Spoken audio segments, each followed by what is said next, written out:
My inspiration is essentially my environment, the natural world, and how we fit into it, how nature, the natural world, whatever you want to call it, affects us. My sketchbooks work on lots of different levels. Sometimes it's just simply a visual diary so that I know what I've done, but also they're places to work out ideas for future paintings. I just go for a walk with my sketchbook. I do these rapid walks where I do literally hundreds of very quick sketches and scribbles, which are partly just in their own right they exist, but they're also useful in the future to refer to and to create new ideas, new thoughts. It might be useful for a future series of works. I refuse to have one way of working, and if I find I'm falling into a trap of working in a similar way, then I purposely break that.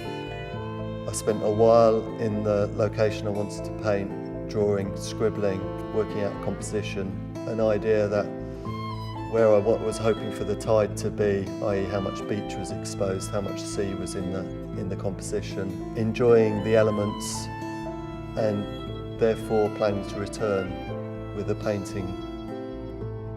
Going into the studio with the idea in my head, laying down collage onto a big unstretched piece of canvas, then getting out into the place I'd planned to work, unrolling that piece of canvas with that sort of preparation on it already. Those projects come out of an idea or a sort of group of ideas. There's a reason behind them, something that lives in a place, like an animal or plant. I mean, recently I think of a recent project, done a few on rivers, both in Cornwall, upcountry or abroad. It was being threatened by some catastrophe, environmental catastrophe, or maybe something lived in it. Another project I did recently was on the crow, the Cornish crows. Meaning, they're very powerful, their sort of symbolism in folklore and myth.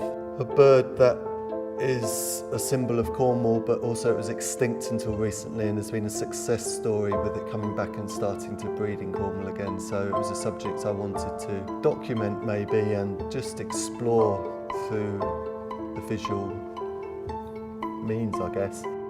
It's the million-dollar question, isn't it? When's a piece finished? And if the artist doesn't know, then no one knows. Essentially, when you can't find anything else to do to it, you can't push it any further, you can't add anything. Of course, you can always take something off.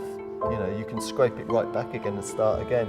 Essentially, I think it's when you can't do anything more, you can't think of another way to improve the painting, then you know you've reached the final mark, the final full stop. But saying that, you know, you can look at a work again 5 years later and decide it wasn't finished, or maybe just decide it's rubbish at that point and rip it up. But it is one of the big problems in the whole creating process is when do you stop?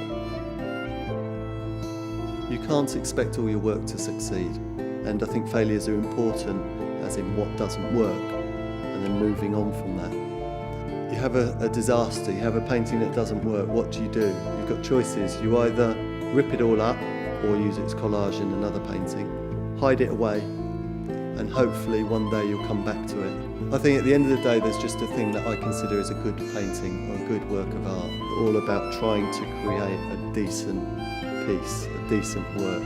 You never think you've actually done the ultimate piece. You always think it's just over the skyline, you're going to get there one day and actually do something that's really good and really worthwhile, but you've never done it yet.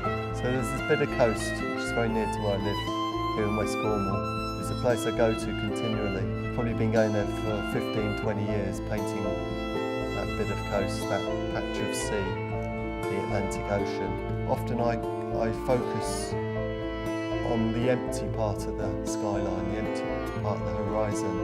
But visually, when you're looking at it, you see this empty patch of the planet, as if I suppose if you stand in the middle of the Sahara, a similar situation. And I think that's a very powerful sort of metaphor maybe, or symbol for space and time and how we fit into this planet, how tiny we are within the whole thing. But we know that we're small, but we're powerful.